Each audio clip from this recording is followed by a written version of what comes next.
Hey everyone, कैसे हैं आप सब। मैं प्रतीक राजपुरोहित स्वागत करता हूं एक और फ्रेश और इन्फॉर्मेटिव वीडियो में। दोस्तों, आज हम जानेंगे बेस्ट इंडिकेटर्स फॉर ट्रेडिंग। दोस्तों, आप कैसे स्टॉक मार्केट में इंडिकेटर का यूज करके अपने ट्रेडिंग जर्नी को इजी और प्रॉफिटेबल बना सकते हैं। तो दोस्तों, वीडियो में आगे बढ़ने से पहले अगर आप इस चैनल पर नए हैं तो हमारे चैनल को सब्सक्राइब जरूर कर लें और बेल आइकन को प्रेस कर दें ताकि आगे आने वाली ऐसी और भी इन्फॉर्मेटिव वीडियोस की नोटिफिकेशन आपको मिल जाए। दोस्तों, अगर आप ऑप्शन ट्रेडिंग करते हैं, इंट्राडे ट्रेडिंग करते हैं, स्विंग ट्रेडिंग करते हैं या फिर किसी भी तरह की ट्रेडिंग करते हैं तो टेक्निकल एनालिसिस करने के लिए आप इंडिकेटर का यूज कर सकते हैं। इंडिकेटर्स पैटर्न बेसिक सिग्नल्स होते हैं, यानी चार्ट के ऊपर कुछ पैटर्न या डिजाइन बनते हैं जो कि प्राइस, वॉल्यूम और ओपन इंटरेस्ट की मैथमेटिकल कैलकुलेशन करके क्रिएट किए जाते हैं और इनका यूज चार्ट्स में अप्लाई करने के बाद मार्केट का ट्रेंड और सिग्नल पता करने के लिए किया जाता है। यानी अगर आप ये पता करना चाहते हैं कि मार्केट किस डायरेक्शन में जा रहा है या फिर मार्केट बाय सिग्नल दे रहा है या सेल सिग्नल दे रहा है, तो ये आप इंडिकेटर का यूज करके पता कर सकते हैं। इसके अलावा और भी तरीके हैं, लेकिन आज की वीडियो में हम इंडिकेटर्स की बात करेंगे। तो आप इंडिकेटर का यूज करके मार्केट का ट्रेंड या सिग्नल पता कर सकते हैं और जब ट्रेंड और सिग्नल को समझ जाते हैं तब आप इनका यूज करके प्रिडिक्ट कर सकते हैं कि शेयर की प्राइस ऊपर जाएगी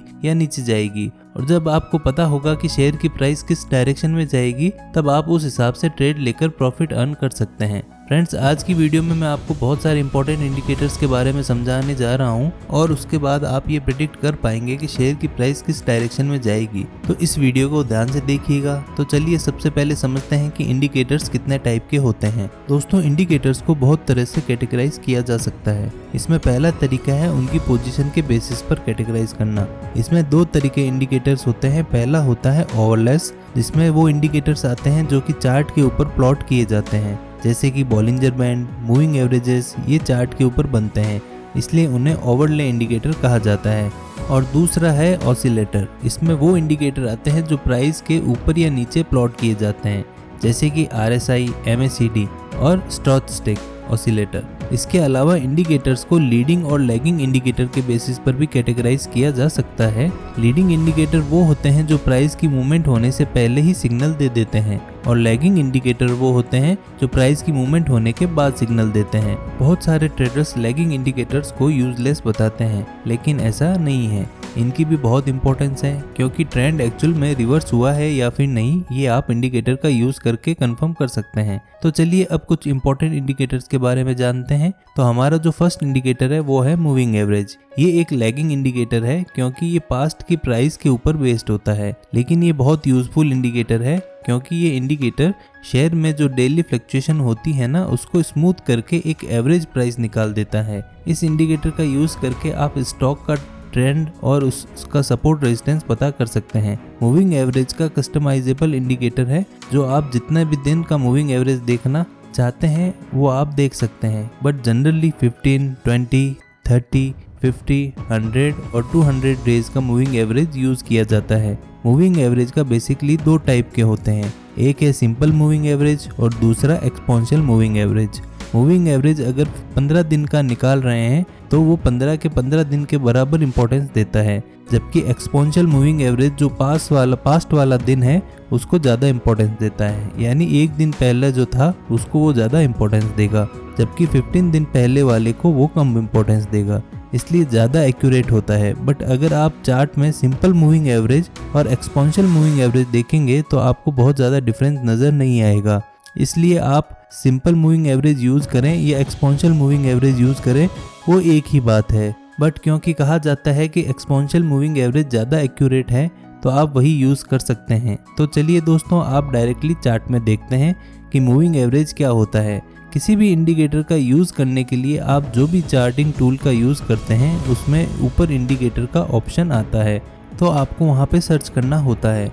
अब जो भी इंडिकेटर आपको चाहिए वो आपको यहाँ पे सर्च करना होगा। तो अगर आपको सिंपल मूविंग एवरेज लगाना है तो आपको यहाँ पे मूविंग एवरेज सर्च करना है। यहाँ पे जो मूविंग एवरेज है यही हमारा सिंपल मूविंग एवरेज है। और अगर आपको एक्सपोनेंशियल मूविंग एवरेज लगाना है तो यहाँ पे आप EMA लिखकर सर्च कर सकते हैं। तो यहाँ पे आ गया है मूविंग एवरेज एक्सपोनेंशियल। तो ये मैंने आपको सिर्फ सिंपल दिखाने के लिए ट्राई किया है, तो यहाँ पे आपको दिखाई दे रहा है कि मूविंग एवरेज है, इसमें कोई भी खास डिफरेंस नज़र नहीं आ रहा है। तो चाहे आप सिंपल मूविंग एवरेज लगा लें या एक्सपोनेंशियल मूविंग एवरेज लगा लें, इसमें कोई खास फर्क नहीं पड़ता है। इसलिए यहाँ से मैं मूविंग एवरेज को हटा रहा हूँ और यहाँ पे मैंने अब सिंपल सिर्फ एक्सपोनेंशियल मूविंग एवरेज लगा दिया है। अब अभी ये जो एक्सपोनेंशियल मूविंग एवरेज है ये बाय डिफ़ॉल्ट 9 डेज़ का लगा हुआ है। तो इसको चेंज करने के लिए हमें क्या करना होगा, यहाँ पे लेंथ जो है इसको चेंज करके 200 डे कर देना होगा। तो जब आप 200 कर देंगे तो ये 200 डेज़ का बन जाएगा। इसको यहाँ पे मैं क्या करता हूँ, इसको रेड कलर का बना देता हूँ और इसको थोड़ा सा बोल्ड कर देता हूँ ताकि आराम से हमें ये नज़र आ जाए। तो यहाँ पे हमने रेड बना दिया है और इसका हम थोड़ा सा बोल्ड कर देते हैं और ये हमारी बन चुकी है 200 डे का मूविंग एवरेज। ये हमारी रेड लाइन वाली है। अब यहाँ पे देखिए जो हमारी रेड लाइन है ये हमारा 200 मूविंग एवरेज है। ये सपोर्ट और रेजिस्टेंस दोनों की तरह काम कर रहा है। यहाँ पे अगर आप देखेंगे कि इस शेयर की प्राइस वो बार बार यहाँ पे आने के बाद ऊपर जा रही है और जब इसको ब्रेक किया इसने तो उसके बाद काफ़ी नीचे आई और अभी भी यहीं आसपास घूम रही है। मैं आपको और भी एक एग्जांपल दिखा देता हूँ इसका। तो इस जगह पे आप देखिए कि जो हमारी प्राइस थी इसने ये जो हमारे 200 डे का मूविंग एवरेज है इसको नीचे की तरफ काटा। तो पहले तो यहाँ पे जब भी प्राइस आ रही थी उसके बाद ऊपर की तरफ चली जा रही थी, तो यहाँ पे ये सपोर्ट की तरह काम कर रहा था। लेकिन जब इसने अपने सपोर्ट को तोड़ दिया यानी इस 200 डे मूविंग एवरेज को तोड़ दिया तो उसके बाद ये सीधा नीचे आई। तो इसके बाद बहुत ज़्यादा गिरी। तो आपको दिखाई दे रहा था कि यहाँ पे प्राइस ने जो वो मूविंग एवरेज को तोड़ दिया तो आप यहाँ पर क्या कर सकते थे, शॉर्ट सेल कर सकते थे। और जब आप शॉर्ट सेल करते तो आपको इतना ज़्यादा मिल जाता प्राइस का मूवमेंट। अब यहाँ पे आप एक जगह पे और देखें तो जहाँ पे जब इसने ऊपर की तरफ इसको काटा तो उसके बाद ये सपोर्ट की तरह काम करने लगी। अब देखिए यहाँ पे बार बार जो प्राइस है वो सपोर्ट की तरह काम कर रही है, बार बार नीचे आ रही है लेकिन यहाँ से ऊपर उठ जा रही है। तो इससे आपको दिखाई दे रहा है कि जो इंडिकेटर है काफ़ी काम का है और काफ़ी ज़्यादा यूज़फुल है। अब इसके बाद आप एक और चीज़ देखेंगे कि यहाँ पे बार बार जो प्राइस है यहाँ से उठ रही है। तो अब आपको समझ आ गया है कि सपोर्ट एंड रेजिस्टेंस की तरह किस तरीके से काम कर रहा है। अब इसके साथ ही अगर आप इसमें क्रॉसओवर देखना चाहते हैं और ज़्यादा डिटेल डेटा लेना चाहते हैं तो आप दो मूविंग एवरेज का यूज़ कर सकते हैं। यहाँ पर हमने 200 डे का मूविंग एवरेज लगा रखा है और अब हम क्या करेंगे 50 डेज़ का मूविंग एवरेज दोबारा लगा देते हैं। तो मैं एक्सपोनेंशियल मूविंग एवरेज का यूज़ कर रहा हूँ तो मैंने उसी पे क्लिक कर दिया है। अब इसको हमने क्या किया, ये जो 9 था उसको अब हमने चेंज करके 50 मूविंग एवरेज लगा लिया। तो हमने 50 कर दिया तो 50 डे का मूविंग एवरेज बन गया है। और इसका कलर मैं चेंज करके ग्रीन कर देता हूँ और इसकी जो मोटाई है उसको भी मैं बढ़ा देता हूँ ताकि आपको क्लियरली नज़र आने लगे। ये हमने लगा दिया है और ये हमने कर दिया। ओके, तो अब ये जो हमारी ग्रीन लाइन है जो कि हमारा 50 डे का मूविंग एवरेज है, ये देखिएगा ये भी सपोर्ट एंड रेजिस्टेंस की तरह काम कर रहा होगा। यहाँ पे आप देखिए ऐसे 50 डेज मूविंग एवरेज के आसपास सपोर्ट लिया है, दोबारा यहाँ पर सपोर्ट लिया है और जब इसको ब्रेक किया तो उसके बाद कहाँ तक आई प्राइस, नीचे गिर के बार बार यहाँ पे आई और यहाँ पर इसने सपोर्ट किया। तो यहाँ पे आपको दिखाई दे रहा है कि ये जो 50 डेज़ का मूविंग एवरेज है और जो 200 मूविंग एवरेज है ये बहुत अच्छे से काम कर रहे हैं और जब भी इसको ब्रेक करता है तो उसके बाद एक बड़ा मूवमेंट देखने को मिलता है। तो अब मैं आपको एक और चीज़ दिखाता हूँ, जब भी इनमें से क्रॉसओवर होता है वो बहुत ज़्यादा इम्पोर्टेंट होता है। अब देखिए जब भी इसने इसको नीचे से काटा है, जैसे यहाँ पर किया था, यहाँ पर प्राइस अभी तक 50 डेज़ के ऊपर थी लेकिन यहाँ पे 50 डेज़ के नीचे को काट दिया। तो जब इसने नीचे की ओर काटा तब आप यहाँ पे समझ सकते हैं कि 200 डे मूविंग एवरेज को 50 डे के मूविंग एवरेज ने नीचे की तरफ को काटा है। तो इसका मतलब क्या है, इसका मतलब ये है कि जब प्राइस बहुत ज़्यादा गिरने वाली है तो आप यहाँ पे शॉर्ट सेल कर सकते थे और जब आप शॉर्ट सेल कर सकते थे तो जब तक ये इसको तोड़ नहीं देता तो आपको यहाँ से यहाँ तक का मूवमेंट मिल जाता और यहाँ पे आप प्रॉफिट अर्न कर सकते थे। इसके बाद आप फिर से देखेंगे कि अब ये वाली जो लाइन थी 50 डेज मूविंग एवरेज वाली, ये वाली जो लाइन थी हमारी, ये सपोर्ट की तरह काम करने लग गई और उसके बाद वापस 50 डे का मूविंग एवरेज ऊपर की साइड चला गया। तो इसने आपको क्या क्या समझ आ रहा है, एक तो ये सपोर्ट एंड रेजिस्टेंस की तरह काम कर सकते हैं, दूसरा जब भी इसमें क्रॉसओवर हो रहा है तो वहाँ पर हमारे पास एक सिग्नल मिल रहा है कि यहाँ से प्राइस ऊपर जा सकती है। अब यहाँ पे भी क्रॉसओवर हुआ है, उसके बाद आप देख रहे हैं कि जो प्राइस थी यहाँ पे इन दोनों का क्रॉसओवर हो गया। उसके बाद जो प्राइस थोड़ा बहुत ऊपर गई, उसके बाद देखिए थोड़ा सा नीचे आने के बाद फिर से ऊपर चली गई। तो यहाँ पे आपको एक बहुत बड़ा मूवमेंट मिल जाता और आप लॉन्ग टर्म के लिए या फिर स्विंग ट्रेडिंग के लिए ट्रेड ले सकते थे। अब क्योंकि हम डे वाला यूज कर रहे हैं, अगर आप 5 मिनट्स की कैंडल देखेंगे तो आपको उस हिसाब से ट्रेड मिलेगी। ये देखिए, तो आप इस तरीके से इनका यूज कर सकते हैं और इस तरीके से आप पता कर सकते हैं कि जो मूविंग एवरेज है वो आपको बाय सिग्नल दे रहा है या फिर सेल सिग्नल दे रहा है, और इसमें आप सपोर्ट रेजिस्टेंस का भी पता कर सकते हैं। अब दोस्तों हमारा जो नेक्स्ट इंडिकेटर है इसका नाम है RSI यानी रिलेटिव स्ट्रेंथ इंडेक्स। मैंने जब ट्रेडिंग स्टार्ट की थी तो मुझे सबसे पहले जो इंडिकेटर के बारे में पता चला था वो RSI ही था। दोस्तों आपको सबसे पहले कौन से इंडिकेटर के बारे में पता चला था हमें कमेंट करके जरूर बताना। तो अगर RSI एक ऑस्किलेटर है क्योंकि ये चार्ट के नीचे प्लॉट किया जाता है और इसका यूज करके आप पता कर सकते हैं कि शेयर ओवरबॉट जोन में है या फिर ओवरसोल्ड जोन में है। तो अगर शेयर ओवरसोल्ड जोन में है तो आप इसके बाई कर सकते हैं, और अगर शेयर ओवरबॉट जोन में है तो आप उसे सेल कर सकते हैं। RSI जो कि स्टैंडर्ड टाइम पीरियड है वो 14 डेज है और ये ऑसिलेटर 0 से 100 की रेंज में मूव करता है, जिसमें 30 और 70 के लेवल को बहुत ज़्यादा इंपॉर्टेंस दी जाती है। तो अगर कोई शेयर 30 से नीचे आ जाता है तो वो ओवरसोल्ड माना जाता है, और अगर कोई शेयर 70 के ऊपर चला जाता है तो वो ओवरबॉट माना जाता है। बट यहाँ पर मैं आपको क्लियर कर दूं कि ऐसा ज़रूरी नहीं है। अगर कोई स्टॉक 70 के ऊपर चला गया है तो उसकी प्राइस उसके बाद गिरना स्टार्ट हो जाएगी, या कोई स्टॉक 30 के नीचे आ गया है तो उसकी प्राइस उसी वक्त बढ़ने लगेगी। क्योंकि ऐसा बहुत बार देखा गया है कि एक स्टॉक बहुत लंबे टाइम तक ओवरबॉट या ओवरसोल्ड जोन में रह सकता है। तो इस इंडिकेटर के साथ हमेशा दूसरे इंडिकेटर का भी यूज करें, तभी आपको बेटर रिजल्ट मिलेंगे। तो आप इस चार्ट में देख सकते हैं। तो दोस्तों मैंने आपको पहले ही बताया है कि कोई भी इंडिकेटर आपको लगाना है तो आपको जाकर इंडिकेटर वाले सेक्शन में उसे सर्च कर लेना है। तो यहाँ पर हमने सर्च कर लिया RSI। तो जैसे ही आप सर्च करेंगे RSI तो आपके सामने इंडिकेटर बन के आ चुका है। अब देखिए यहाँ पे ऑटोमेटिकली यहाँ पे रेंज बनी हुई है, 30 और 70 की रेंज है। अब आपको दिखाई दे रहा है कि ये जो रेंज 30 और 70 की, तो जब भी स्टॉक इसके नीचे आता है तो इसको माना जाता है कि यहाँ पे स्टॉक ओवरसोल्ड जोन में है, तो यहाँ पे आप बाई कर सकते हैं। देखिए यहाँ पे प्राइस काफ़ी नीचे आ गई थी इसकी, तो यहाँ पे स्टॉक ओवरसोल्ड जोन में था। उसके बाद जैसे प्राइस बढ़ने लगी तो यहाँ पे आपने ओवरबॉट जोन के आसपास आ गया, लेकिन इसके बाद की कोई गारंटी नहीं है कि प्राइस गिर जाएगी। देखिए उसके बाद भी थोड़ा ऊपर यहाँ पे गई थी प्राइस। तो यहाँ पे आपको दिखाई दे रहा है कि कई बार ये स्टॉक जो है अपना ओवरबॉट जोन में चला जाता है और कई बार ये नीचे ओवरसोल्ड जोन में चला जाता है, लेकिन बहुत ज़्यादा उसने तरीके से काम नहीं करता है। तो आप थोड़ा बहुत इसमें आइडिया ले सकते हैं, बहुत ज़्यादा आपको इसके भरोसे में बैठना नहीं है। अब दोस्तों हमारा जो थर्ड इंडिकेटर है उसका नाम है ADX यानी एवरेज डायरेक्शन इंडेक्स। इस इंडेक्स का यूज़ करके आप पता कर सकते हैं कि ट्रेंड की स्ट्रेंथ कितनी है, यानी वो ट्रेंड स्ट्रॉन्ग है या वीक है। ये इंडिकेटर आपको ये नहीं बताता इस शेयर की प्राइस किस डायरेक्शन में जाएगी, ये बस इतना बताता है कि शेयर में मूवमेंट है या नहीं है। क्योंकि अगर ट्रेंड स्ट्रॉन्ग है तभी इसमें ट्रेंड लेने का फायदा है, क्योंकि ट्रेंड होगा तो तभी आपकी प्राइस बढ़ेगी घटेगी।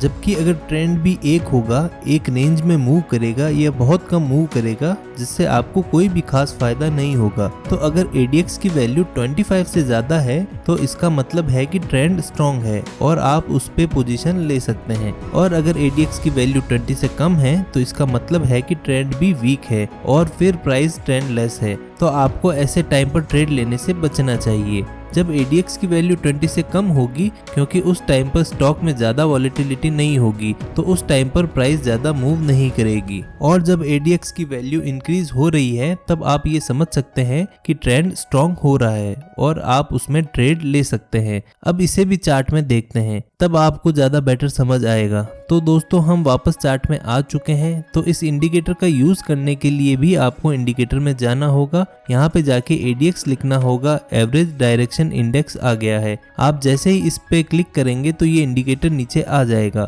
क्योंकि ये एक ऑसिलेटर है और ऑसिलेटर के बारे में मैंने आपको बताया था कि वो चार्ट में नीचे या ऊपर प्लॉट होता है। तो यहाँ पे आपको दिखाई दे रहा है कि ADX आ चुका है और अभी इसकी वैल्यू क्या है, अभी इसकी वैल्यू 16 है। यहाँ पे आपको दिखाई दे रहा है, इसका मतलब स्टॉक में ज़्यादा वॉलेटिलिटी नहीं है और अगर आपको ऊपर देखकर प्रूफ भी हो जाएगा। यहाँ पे देखिए बहुत टाइम से स्टॉक की प्राइस में कोई खास मूवमेंट नहीं है, वहीं पर प्राइस मूव कर रही है और ये स्टॉक साइडवेज मूव कर रहा है। जबकि जहां पर स्टॉक में जो ADX की वैल्यू है वो 25 से ऊपर जा रही है, वहां पे आपको खास वॉलेटिलिटी इसमें देखने को मिलेगी।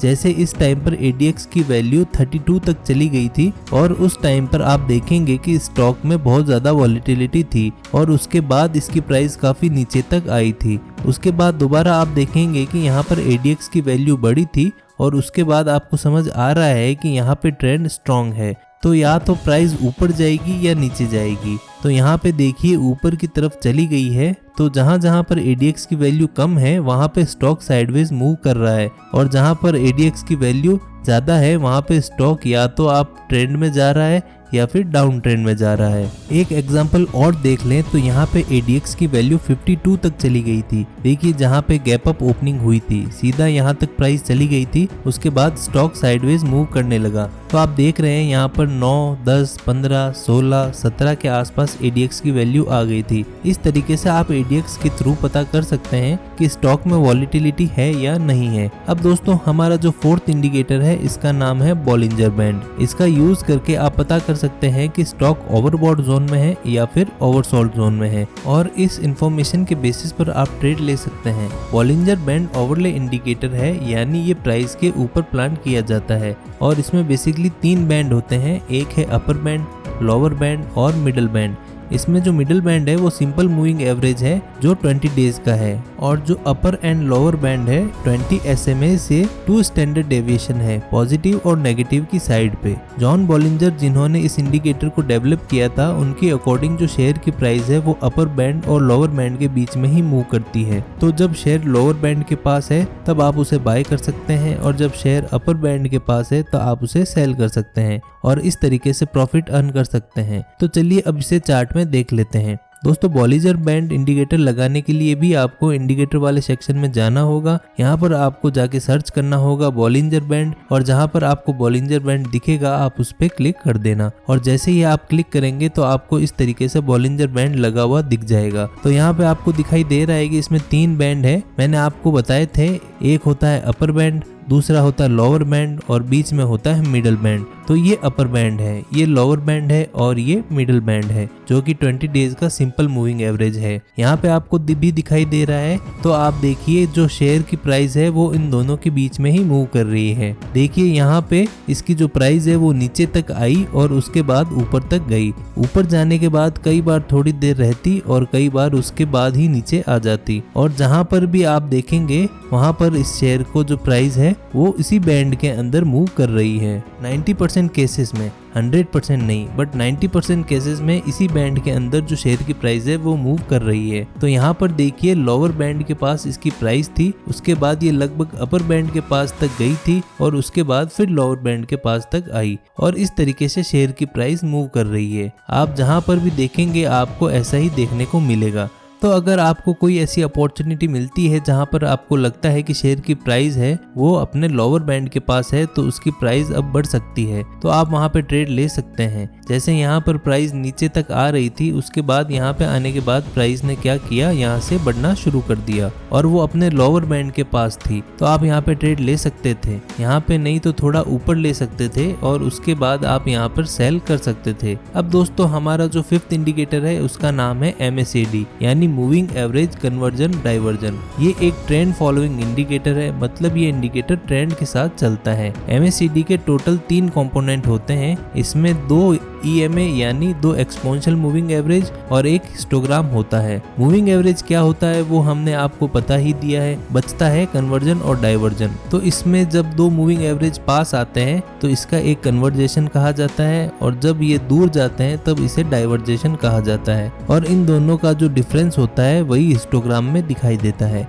MACD में एक जीरो लाइन भी होती है और जो MACD जीरो लाइन के ऊपर होती है ये अप ट्रेंड का सिग्नल देती है और जब MACD जीरो लाइन के नीचे होती है तो ये डाउन ट्रेंड का सिग्नल देती है। MACD का कैलकुलेट करने के लिए 26 पीरियड के EMA को 12 पीरियड के EMA से माइनस करना होता है, यानी MACD का जो फॉर्मूला है वो है 12 period EMA minus 26 period EMA। दोस्तों MACD इंडिकेटर में MACD लाइन के साथ एक सिग्नल लाइन भी होती है जिसमें जब भी क्रॉसओवर होता है तो वो बाई या सेल का सिग्नल जनरेट करता है। मैं जानता हूं कि अभी बहुत ज्यादा आपको समझ नहीं आया होगा, तो इसे भी डायरेक्टली चार्ट में देख लेते हैं। तो दोस्तों सभी इंडिकेटर्स की तरह इस इंडिकेटर को लगाने के लिए भी आपको इंडिकेटर वाले सेक्शन में जाना है, वहां पे जाकर सर्च करना है MACD और जैसे ही आप लिखेंगे तो आपके सामने आ गया है moving average, convergence and divergence और आपको इसको ऐड कर लेना है। अब जब आप इसे ऐड करेंगे तो मैंने आपको बताया था कि ये एक ऑसिलेटर है, इसलिए चार्ट के ऊपर नहीं बल्कि चार्ट के नीचे प्लॉट किया गया है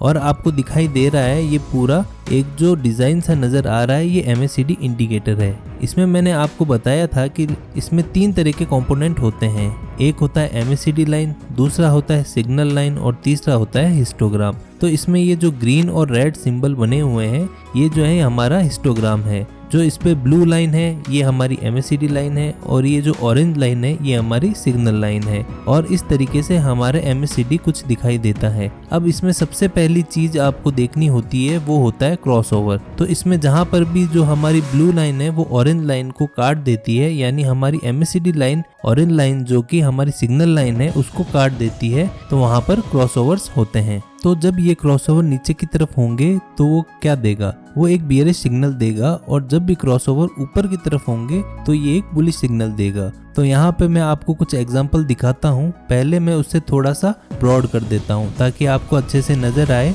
तो यहाँ पे स्टाइल में MACD जो है इसमें मैं कर देता हूँ थोड़ा सा बोल्ड। तो यहाँ पे ब्लू कलर है इसको हमने बोल्ड कर दिया है और यहाँ पर जो हमारा जो सिग्नल लाइन है उसको भी हमने थोड़ा बोल्ड कर दिया है। तो ये बोल्ड हो चुका है। अब आपको दिखाई दे रहा है क्लियरली जो कि हमारी ब्लू लाइन है MACD लाइन है और जो हमारी ऑरेंज लाइन है सिग्नल लाइन है। और ये एक्चुअल में कुछ नहीं है, ये जो दोनों है ये EMA है यानी एक्सपोनेंशियल मूविंग एवरेज है। इसमें जो हमारा ब्लू लाइन है ये 12 डेज का EMA है और जो हमारी ऑरेंज लाइन है ये 26 डेज का एक्सपोनेंशियल मूविंग एवरेज है। तो अभी आपको यहाँ पे क्रॉसओवर दिखाई देंगे, तो देखिए जहाँ पर भी क्रॉसओवर होगा वहाँ पर आपको क्या होगा, वहाँ पे एक बुलिश या बियरिश सिग्नल होगा। लेकिन ये एक लैगिंग इंडिकेटर है, तो कई बार इसमें फॉल्स सिग्नल भी मिलता है। तो उसका क्या सॉल्यूशन है वो मैं आपको आगे बताऊंगा। पहले मैं आपको कोई एग्जांपल दिखाता हूँ जहाँ पे आपको क्रॉसओवर हुआ हो। तो दोस्तों यहाँ पे दिखाई दे रहा है कि यहाँ पे जो ब्लू लाइन है इसने क्रॉसओवर किया है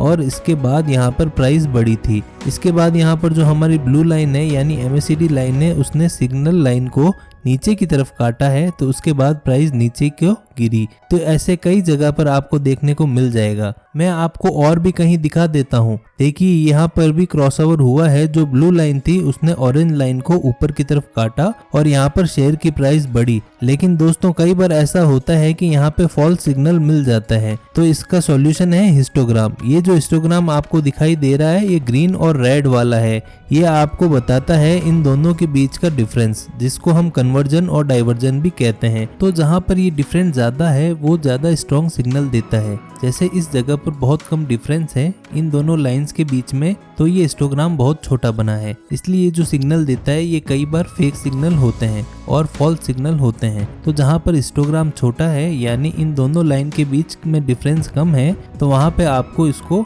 अवॉइड करना चाहिए और वहाँ पे आपको ट्रेड नहीं लेना चाहिए। जबकि जहाँ पर हिस्टोग्राम की साइज जो है वो बड़ा है, इन दोनों के बीच में जो डिफरेंस ज्यादा है वहाँ पर आप ट्रेड ले सकते हैं। जैसे अगर यहाँ पे ट्रेड लेना था तो यहाँ पे आपको ट्रेड नहीं लेना है, क्योंकि यहाँ पे इन दोनों का क्रॉसओवर तो हुआ है लेकिन इन दोनों के बीच में जो डिफरेंस है वो ज़्यादा नहीं है, जबकि यहाँ पे दोनों के बीच में डिफरेंस बढ़ने लगा है। तो आप यहाँ पे ट्रेड ले सकते थे। आपने यहाँ पे ट्रेड लिया होता तो आपको यहाँ तक का सिग्नल मिल जाता। इसके बाद देखिए यहाँ पर दोबारा जो दोनों के बीच में डिफरेंस था वो कम हो गया था। उसके बाद यहाँ पर बियरिश सिग्नल मिला और इस तरीके से यहाँ पर भी आप देखेंगे तो यहाँ पे दोनों के बीच में ज़्यादा डिफरेंस नहीं है, तो इसका मतलब है कि ये साइडवेज चल रहा है और यहाँ पे आपको ट्रेड नहीं लेना है। तो आपने पहले चीज तो देखी, जब दोनों के बीच में क्रॉसओवर होगा यानी MACD लाइन और सिग्नल लाइन के बीच में क्रॉसओवर होगा तो वहाँ पे बाय या सेल सिग्नल आपको मिल जाएंगे।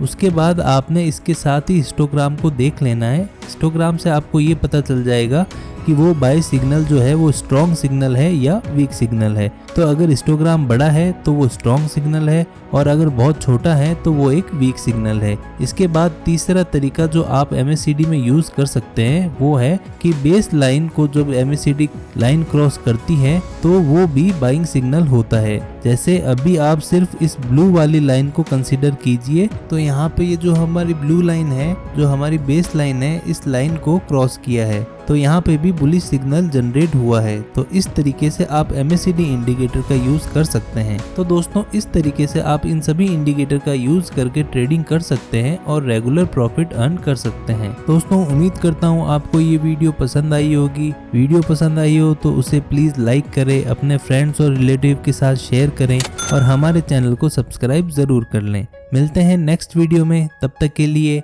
Happy trading. जय हिंद, जय भारत।